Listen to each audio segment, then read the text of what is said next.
Alright, back here with Maniac Men. Today is Friday the 13th, one of my super awesome lucky days. The temperature on land was in the upper 80s, if not lower 90s, with yesterday the heat index on land was pushing 100 or maybe more. It was kind of swampy this morning. The Weather Channel app told me it's about 78 degrees when I woke up this morning. And there was no wind at all, and it was pretty hot here, stuffy. So what I'm doing is raking seaweed for compost. I've gotten about 5 wheelbarrowfuls so far out of this. Just to be completely sidetracked, I got this driftwood.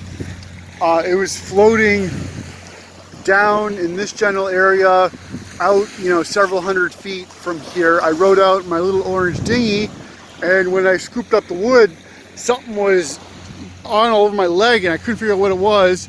I thought it was a crab, but crabs don't swim or float at all. I thought it might have been tangled up in the driftwood. It was actually, I caught a fish. It was a small, wide little fish. I'm not really sure what kind it was. I quickly chucked it overboard. So we got this wood today. I went out in my boat over to the little cafe on Cliff Island, which is super awesome. The woman there is really nice. I haven't tried their food. I go over there for provisions.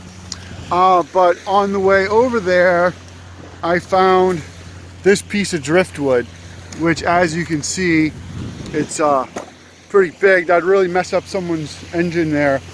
Like I said, 90% of this wood is what I got out of the water. Whether it be I went waist deep to grab it, or I went on an excursion with my boat. I don't know if I get a video of this big log here, but I was with Duty not too long ago. We went over to Cliff Island again, and it was actually floating on the other side of that little island over there. Hopefully you can, there it is right there. Okay, it's hard to see with my sun on me. Behind that little island was this log. So I towed it in my boat. What I did was I had this rope I tied to the front of it, because I watched like swamp loggers and all those shows.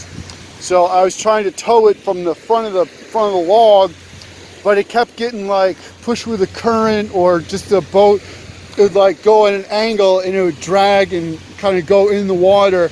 It was really hard to hang on to the rope.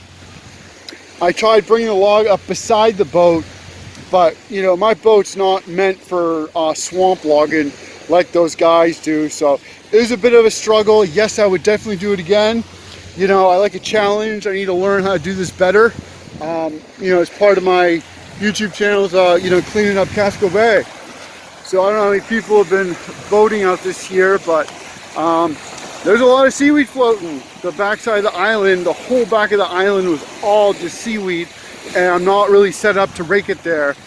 So I've been kind of going what's on the beach area here, but we got a huge roll up today.